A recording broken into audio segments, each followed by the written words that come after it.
All right, Jim, let's talk about it. The man, the myth, the legend that is Paul White. Of course, most of us actually see the giant in person on WCW the first time. This would be 1995, but I think he's first on the radar of maybe some wrestling insiders in 1994. He spends a little bit of time at Larry Sharp's Monster Factory in New Jersey. He has one match in December of 94. And around that same time, I think there was like a meet and greet and convention where they were doing an NWA World Heavyweight title tournament that Dennis Corluzzo had been promoting in New Jersey. And there's some wrestling luminaries there that day, guys like Jim Cornette and guys like Jerry Lawler. And they see this mammoth human being walking around. When do you first remember hearing about Paul White in a professional wrestling capacity? It was around that time. Yeah, he made a big impression because of his size. He was unique. He was different, and from his basketball background, that's where I first heard of him.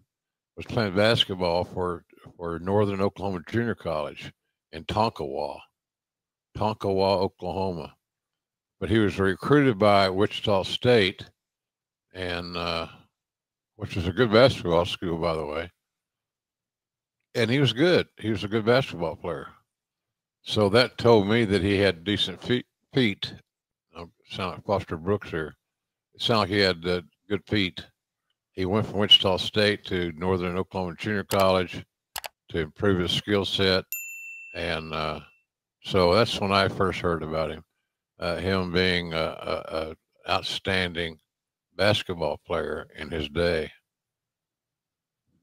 Well, as the story goes, Hulk Hogan discovers him, wink, wink, a few months later and gets WCW to sign him. Now, if you ask Paul White, I think he would say that he didn't learn anything from Larry Sharp, but Larry Sharp took his money.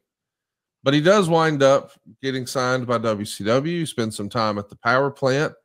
We would hear reports out of there that, man, the real life Paul White was just a freak of nature. The athleticism that he had for a man his size, he could do it all, including, as crazy as this sounds, a moonsault. I mean, at his youngest and perhaps most in shape, has there ever been an athlete like that in wrestling before, Jim? Not really. I guess young Andre might compare to it. The younger version of Andre the Giant was pretty damn impressive. For those of us that follow the game closely and look at the old classic videos, Andre was pretty sensational. He could do everything.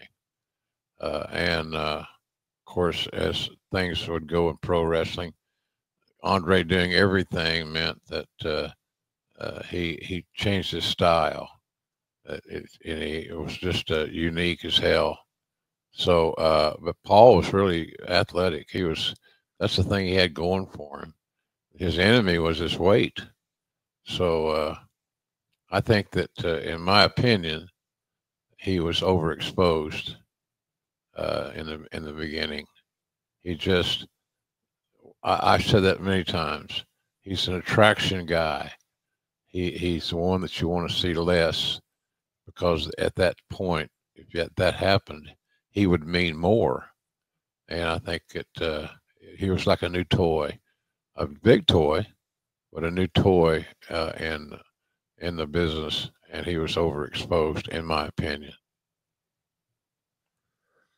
I do want to ask you about Paul White, because this feels like this would have been a Vince McMahon hire all day. I mean, we've all heard how much Vince McMahon loves size, and we know that, well, Hulk Hogan has a lot of strokes, shall we say, in WCW in this era. Right. So WCW signs him, and I think his second match ever is going to be against Hulk Hogan on a pay-per-view main event. So in the cliched too much too soon, maybe there's no better example of that than Paul White. But how does he slip through the fingers of Vince McMahon? Like, I know you're not running talent relations at that very moment. I think that's still JJ, but is this a missed opportunity for Vince? It felt like he would have jumped at the chance to have him, even in 95. I don't think Vince is probably totally aware of Paul White. You know, he quickly became aware But I think that's probably the situation, Conrad. He wasn't aware.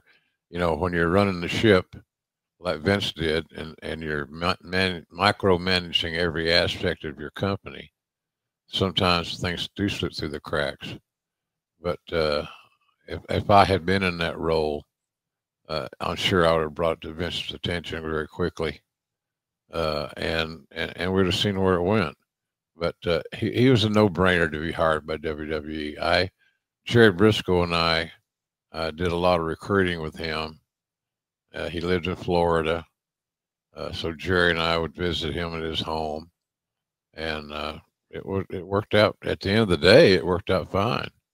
We signed him, but he had the only issues I can say that he had, as I mentioned earlier, was his weight, keeping him in shape. He was kind of like Luca. Or how great can you be? Well, you can be really great if you're in shape, if you're in game shape. And I think that's what we strive to accomplish, was to make sure that he was in shape. But he did have trouble with his weight, and that was problematic.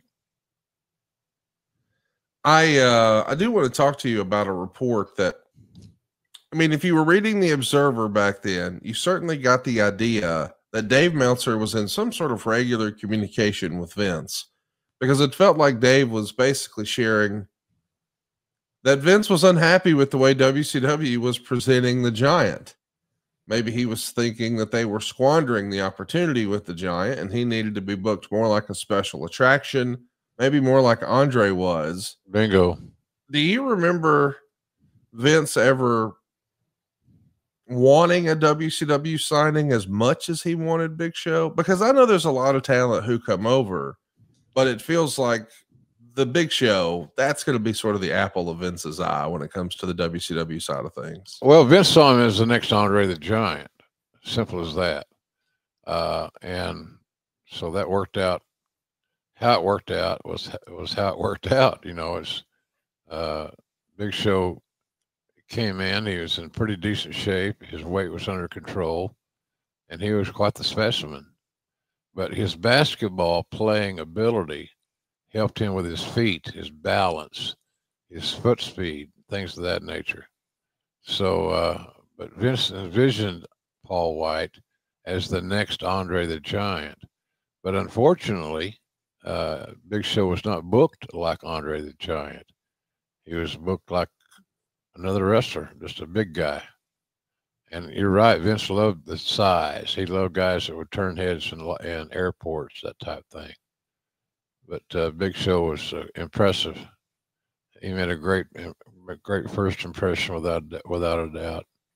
And he had everything going for him. Everything going for him. Size, athleticism.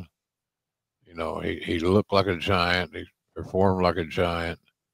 And I'm glad that we were able to sign him for Vince's sake, because Vince, he was a high priority.